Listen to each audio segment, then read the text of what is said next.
The Honor 400 Lite 5G is a new phone in the Moroccan market in the mid-range category. What's the issue with this phone? What are its specs? We'll check them out in this video after trying it out.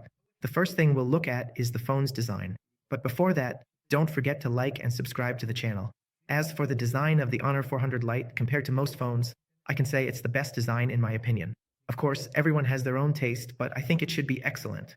Let me tell you about its design. It's a good-looking phone, and even the weight is just right. It's one of the lightest phones I've tried recently, weighing about 175 grams. It's light and feels comfortable in the hand.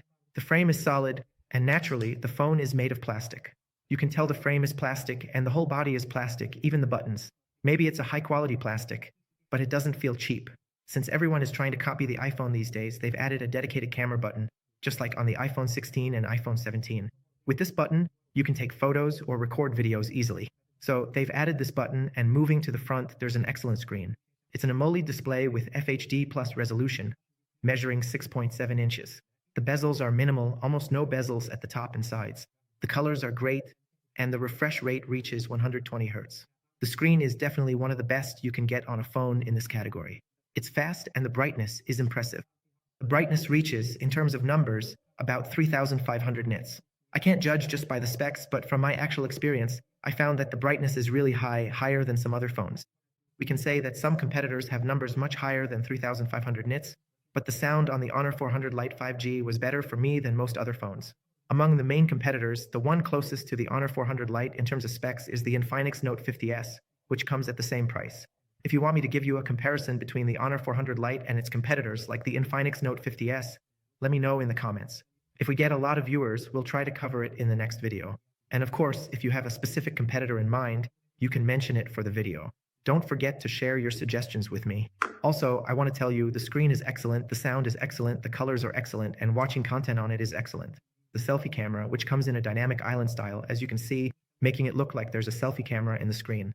And since the screen is excellent, the 400 Lite has what I liked about its integration with the screen, which is always the sound. Because you have to use a single speaker, it doesn't have stereo speakers, and for me, that's a drawback for the phone. I wish it had stereo speakers because compared to phones at the same price, most or all of them that cost 2,600 dirhams have stereo speakers. This feature is missing in the Honor 400 Lite, even though its sound is still acceptable and clear, and you can hear it well with good volume. But if you block the speaker or are playing games, you won't get the best experience.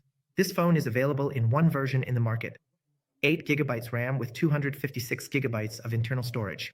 The phone does not support using a memory card or SD card, but it does support 2 SIM cards. Of course, it does not support eSIM. For those asking about phones without eSIM support, the Honor 400 Lite does not support eSIM.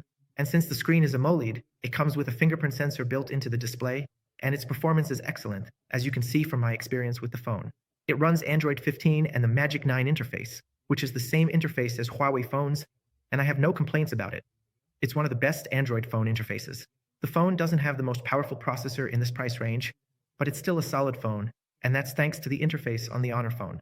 The processor isn't the worst, but it's not the best either.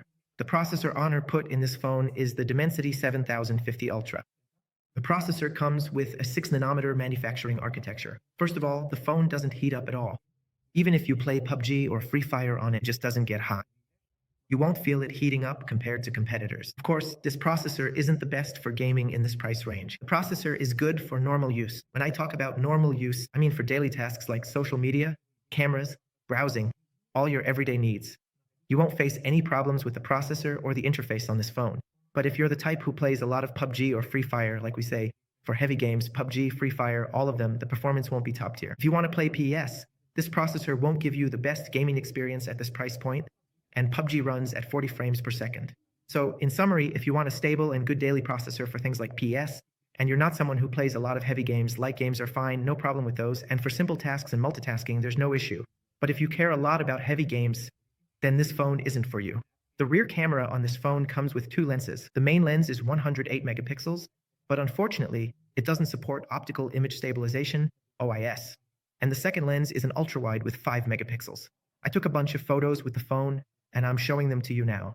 The photos are acceptable for this price range, and the quality is very close to what you get with the Infinix Note 50s. The photos are good, and you can't really complain about the camera for social media videos. As for video, the camera doesn't have optical stabilization, so videos can be shaky, and it supports video recording up to 1080p at 30 frames per second. It doesn't support 4K video recording, and the processor doesn't support 4K either. The selfie camera is 16 megapixels, and its quality is also acceptable for this price range. The best thing for photos is the Infinix Note 50s, which is better than the Honor 400 Lite, and we'll confirm this in a comparison.